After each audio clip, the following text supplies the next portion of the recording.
There are three essential factors in spiritual life.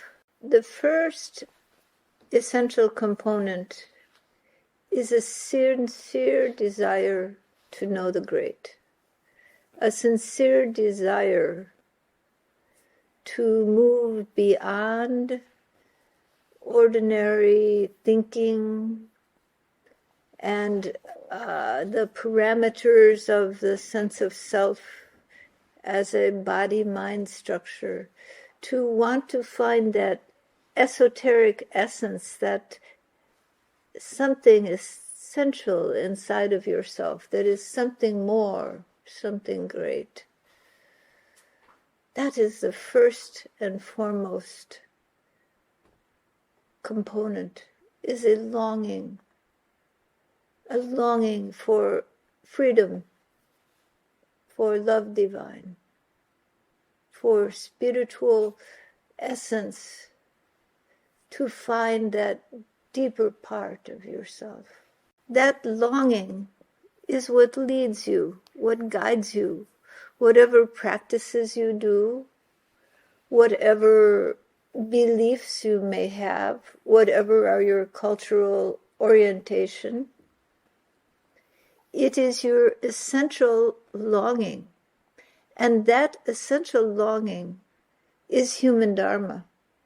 It is Bhagavad Dharma. That is human dharma. It is core encoded in your humanity, this essential longing. And when you come deeply and connected with yourself, this longing comes forward. From this, the second most important factor is that you find some avenue of expression, some way to respond to this calling, some methodology, some deeper spiritual practice, some beliefs and framework in which you can move deeper into your eternal being, deeper into the knowledge of the unitary self. Most people, I would say all people, at some point in their life, have some type of mystical experience, some type of experience that brings them into the transcendent, beyond their ordinary waking conscious state. And they experience some engagement with the sublime. It can be a moment in nature. It can be a moment with a loved one. There are many forms that it may take, but at one moment you go beyond your ego-oriented self and you feel the expansion, the unity into wholeness, where you're not bound. And that draws you. You realize there's something more. And then when you begin the spiritual path, you find a way, an avenue, a type of meditation practice, certain rituals that you do. Whatever is your methodology, you find a way to move beyond that, the confines of your everyday thinking, to something expansive, something that you essentially know about inside yourself and you have a calling to, a longing for. Because you are in touch with your human dharma, you are in touch with Bhagavad Dharma. And once you have practice and you have motivation, you have this essential longing, then the next and most important aspect is the touch of the infinite. Because the ego mind cannot by itself, of its own orientation, move outside of itself. For this, it needs something more, some grace, some expansive connection that is not produced within the ego self. Because the ego self goes around in a small circle of its own thoughts and beliefs and experience and cultural orientation, and keeps going around in the same circle, like the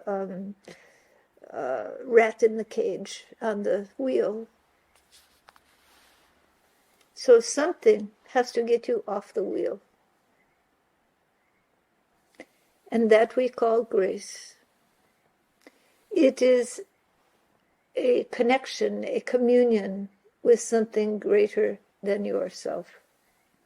And in that connection, in that communion, you are guided by the very existence of that essence to something greater than your ego self. You are brought, you are carried into something greater. There are many different beliefs that people have around this, many different ideas. Your mind can put it in any context that is fitting for you, but there will be some intervention beyond your ego orientation, and you will find that there is an expansion of being, an expansion of awareness to a new level of perception, a new expansive understanding, as if something has broken through the conditioned mind, and there is the aha of that something more. And in that grace, in that guidance from the core of your being, from the essence of being, comes love unconditional, comes the experience of deep peace, comes knowledge of the unitary whole of being, of the interwoven, interconnected nature of all existence.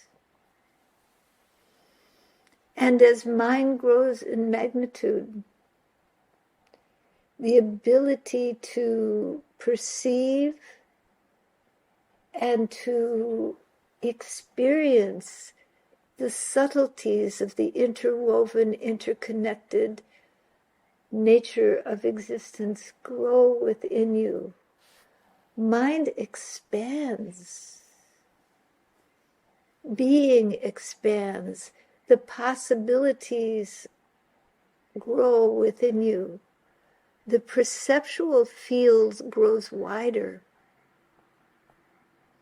to include subtler perception, and the love and feeling of wholeness and connectedness grows in magnitude. You realize you are not alone. You are part of this interwoven connectedness of all of life. And there is in this creativity of creation an underlying presence, an underlying intelligence, an underlying beingness, awareness that is you, is all beings, is manifest in the creativity of this world, in the creativity of life, and of all the forms of this universe. And you are a part of this interwoven creativity of the great. And as mind grows and grows in magnitude, the subtlety of perceptual fields widens. Suddenly you are not limited to a small body and mind, but you are expansive, melded into all of life, melded into the creativity of this world, of the universe, melded into the infinite intelligence in which all of this manifests, into the dance and the play of creation. And you settle in the deep peace, the deep love, the quietness in the center of it all. Thus you live a truly human life, following human dharma. This is the potentiality of your existence, your human potential. All right. Namaskar.